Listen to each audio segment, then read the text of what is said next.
Wu ist ein armer Mann. Er arbeitet bei verschiedenen Bauern als Taglöhner. Im Sommer gibt es immer viel zu tun. Es ist strenge, harte Arbeit, die der Wu verrichten muss.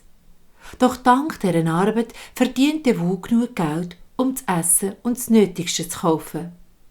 Im Wu reicht das. So weiss er aber auch, wenn der Herbst kommt, geht es nicht lang, wird der Winter Einzug halten. Es ist Winter. Für den Wu hat es jetzt keine Arbeit mehr.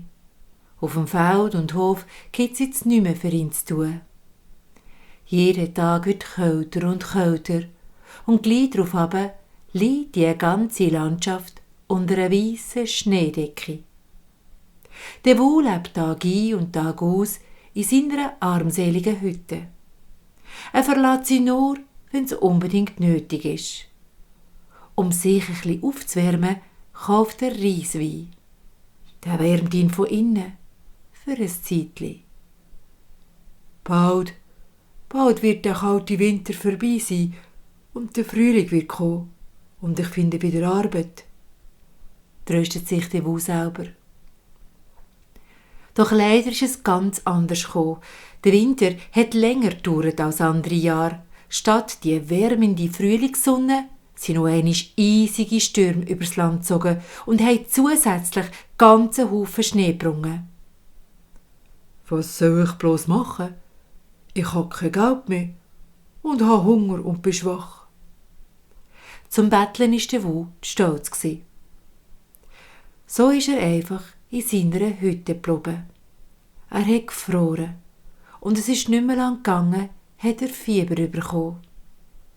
In dieser Nacht war der Wu überzogen, dass er in einem Fiebertraum die Stimme von seinem Vater hört. Der hat ihm Wu eine alte Bauernweisheit in Erinnerung gerufen. 9 mal 9 Tage dauert die kalte Zeit. Sie bringt den Menschen Krankheit und Leid. Der Wind bläst kalt, auf dem Berg liegt Schnee, das tut Vögeln und Fischen weh. Du einfältiger Narr, hättest du nicht zu früh gelacht und an die 4 mal 9 Tage gedacht. Nach dem Traum ist der Wu sofort verwacht. Er hat gewusst, dass er noch einmal 4 mal 9 Tage aushalten muss. Verzweifelt schüttelt der Wu den Kopf. Wie soll ich das schaffen, wenn ich jetzt schon an meinen Grenzen bin? Der Wu ist so schwach und zitterig, dass er sich kaum noch bewegen kann. Er legt sich wieder auf den Boden und schläft erschöpft ein. Am nächsten Morgen schaut der Wu von seiner Religion aus dem Fenster.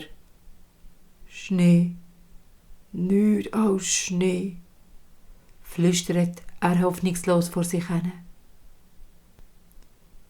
Doch, als er länger schaut, traut er seinen Augen kaum. Der Pflaumenbaum in seinem Garten ist voller Blüten.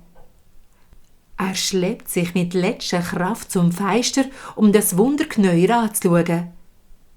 Ist das wirklich wahr? Es sind Abertausende von kleinen Blütensternen, die da in seinem Garten blühen, an seinem Pflaumenbaum. Ein warmer Wind hat den Baum zum Blühen gebracht. Der Wu spürt plötzlich wieder Kraft in seinen Gliedern, ja am ganzen Körper. Er holt einen grossen Korb und geht mit ihm raus in seinen Garten. Vorsichtig schneidet er Zweig um Zweig mit diesen wunderschönen Blumenblüten ab, um sie in der Stadt zu verkaufen. «Oh, welches Wunder!» hat die Leute beglückt gesagt, und der Wu hat den ganzen Korb voller Zweig schnell verkauft. Ja, alle wollten ein Stück Frühling heimtragen.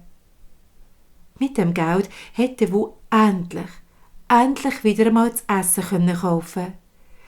Glücklich und unendlich dankbar geht er heim und sofort in seinen Garten. Dort hat er seinen Pflaumenbaum fest umarmt und gesagt: Ich danke dir von Herzen, mein lieber Pflaumenbaum, du hast mir mit deinen wunderschönen Blüten mein Leben gerettet.